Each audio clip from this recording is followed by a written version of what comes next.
Our prayer this morning is by Reverend Odette Fulbright Folson.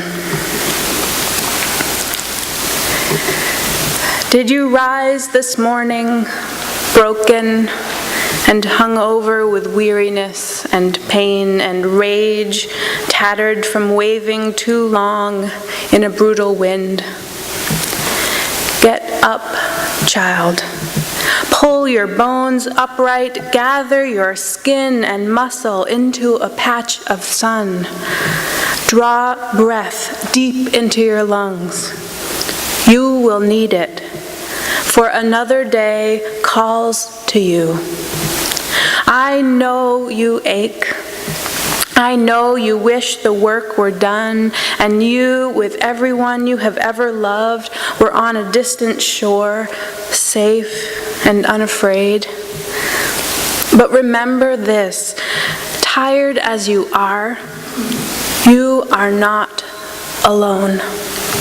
Here and here and here also there are others weeping and rising and gathering their courage.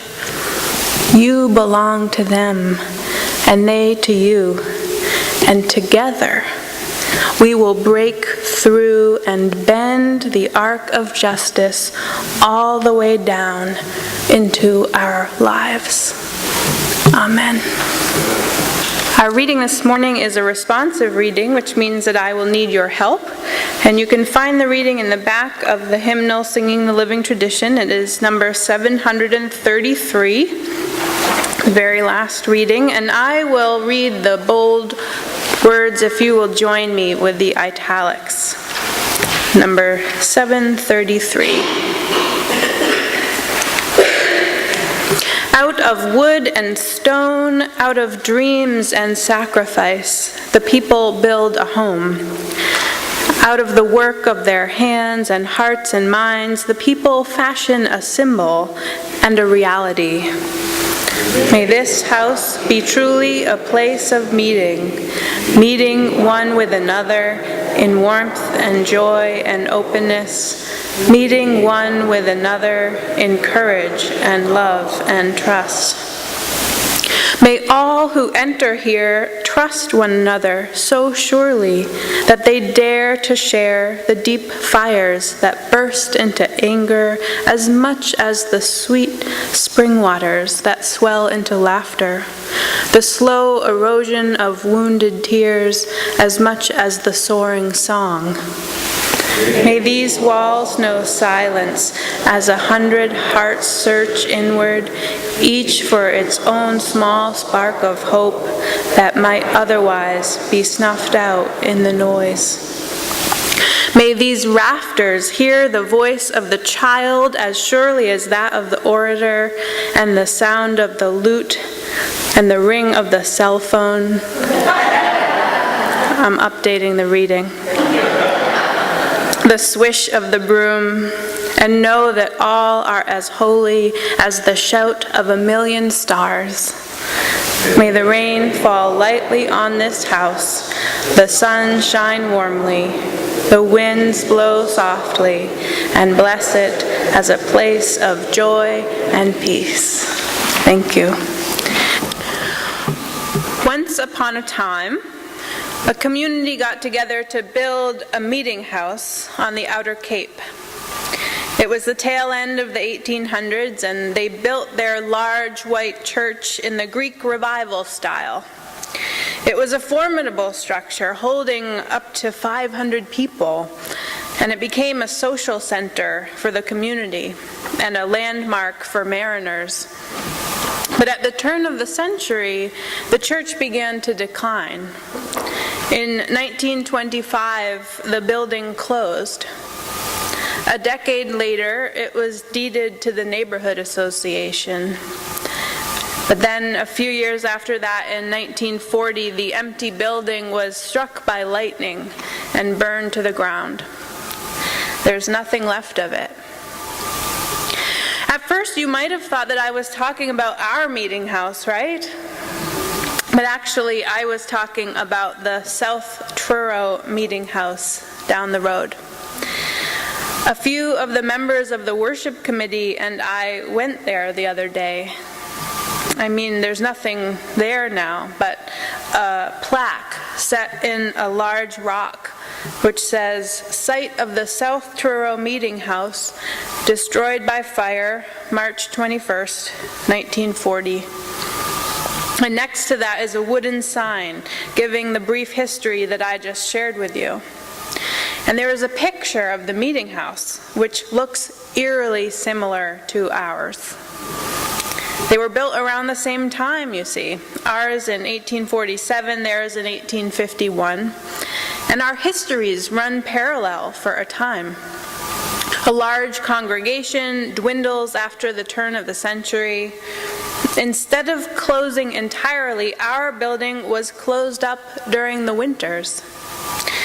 But the difference was our congregation, even when it was tiny, never abandoned the large building.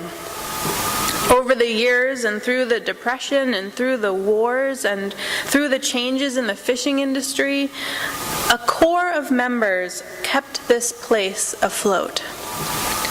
There were periods of growth and periods of great struggle, but always the meeting house survived. I don't want to over-romanticize it. I'm sure that there were periods of feuding and bitterness. I'm sure there were official leaders and then the unofficial leaders who were actually in charge. Actually, when you leave the sanctuary, take a look at the picture of Sarah Ryder Johnson, who was the organist here for 56 years. You can just tell that she was the one who really ran this place. And I know that there were some petty squabbles along the way. In fact, can I get a volunteer to come up here and read the plaque that's at the bottom of this pillar? Great. The reading desk of this pulpit was a part of the original structure which was unwisely removed in 1879. The remainder of the pulpit is a close copy of the original and was presented to the Society in 1926 by William Emery Nickerson of Boston in memory of his grandfather Jonathan Nickerson and his father Amos Nickerson, once members of this church. Thank you. Unwisely removed. Right, so we're not perfect. We've literally gold-plated some of our spite.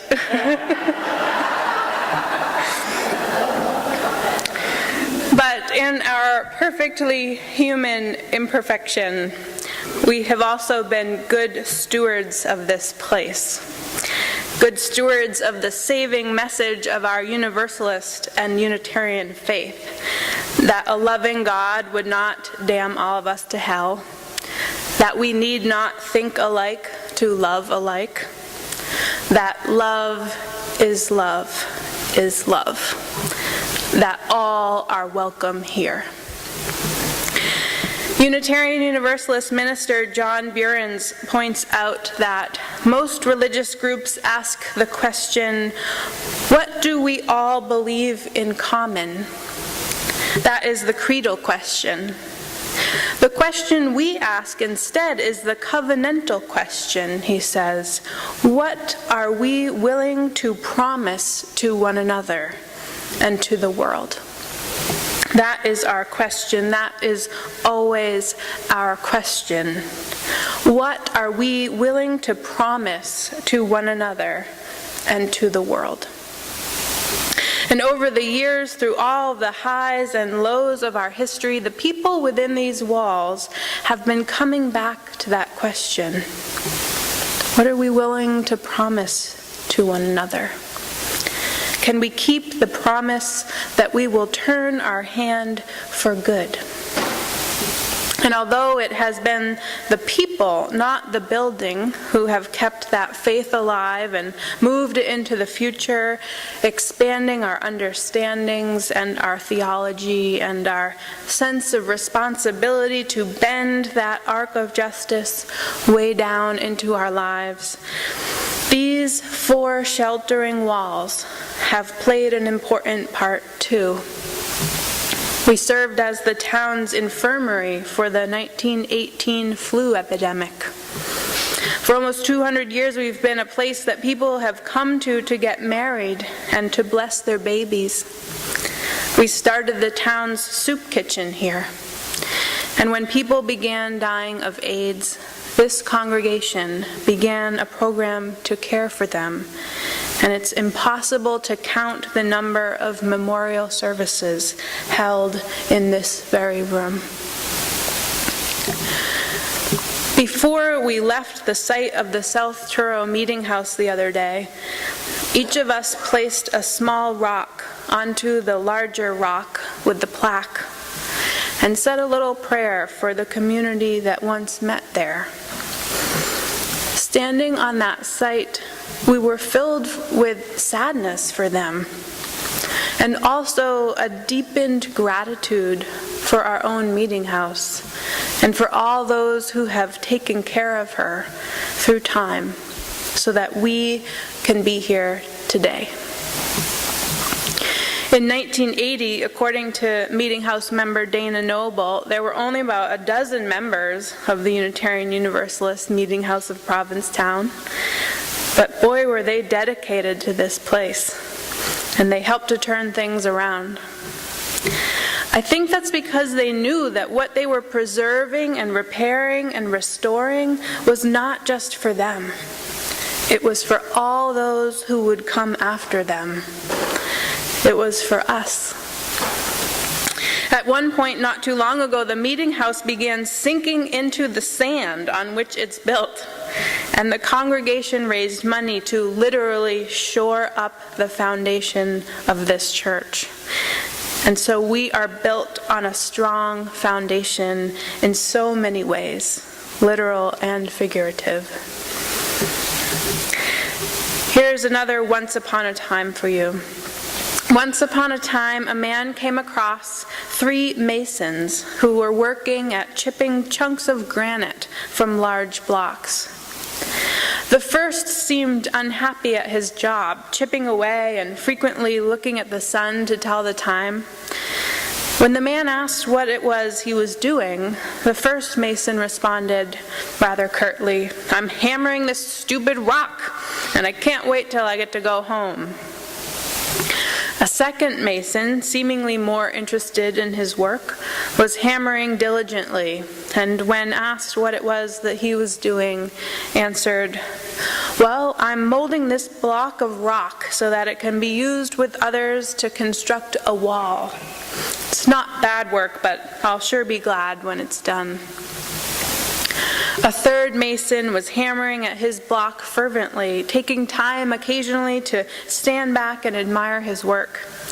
He chipped off small pieces until he was satisfied that it was the best he could do. "What are you doing?" the man asked him. And the third mason stopped, gazed skyward, and answered, "I am building a cathedral." We are the inheritors of a long history in this place, but we are also building a strong foundation for those who come after us. I hope that you have a sense like that third mason, that when you are attending a committee meeting or filling out your pledge card or lugging 1,000,000 boxes for a yard sale, that what you are really doing is building a cathedral. That you are preserving and enlivening a religious community that will serve not just you, but generations to come. A faith community that is still asking itself, what are we willing to promise to one another and to the world? And please, no more spite plaques, okay? If we're going to engrave something in brass, let it be our gratitude, like when we dedicated the Anne McAdam room downstairs.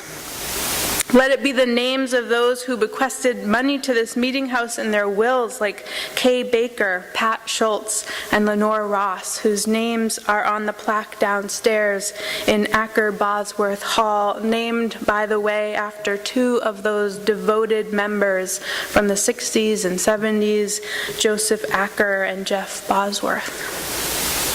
Or let it be like the names of those who contributed to the major restoration effort in the year 2000. You can see their names on the wall outside the sanctuary.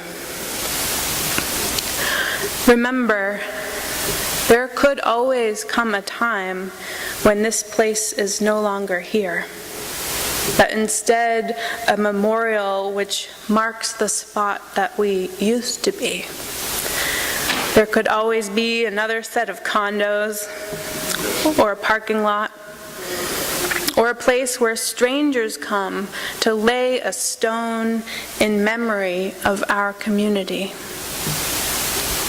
Or we can be the ones who keep this place alive, who honor that which we have inherited and pass on that which we hope for the future. Not just within these four walls, but outside of them. We can continue to keep the promise to turn our hands for good, to bend the arc of justice. May the rain fall lightly on this house, the sun shine warmly, the winds blow softly, and bless it as a place of joy and of peace. Amen, and blessed be.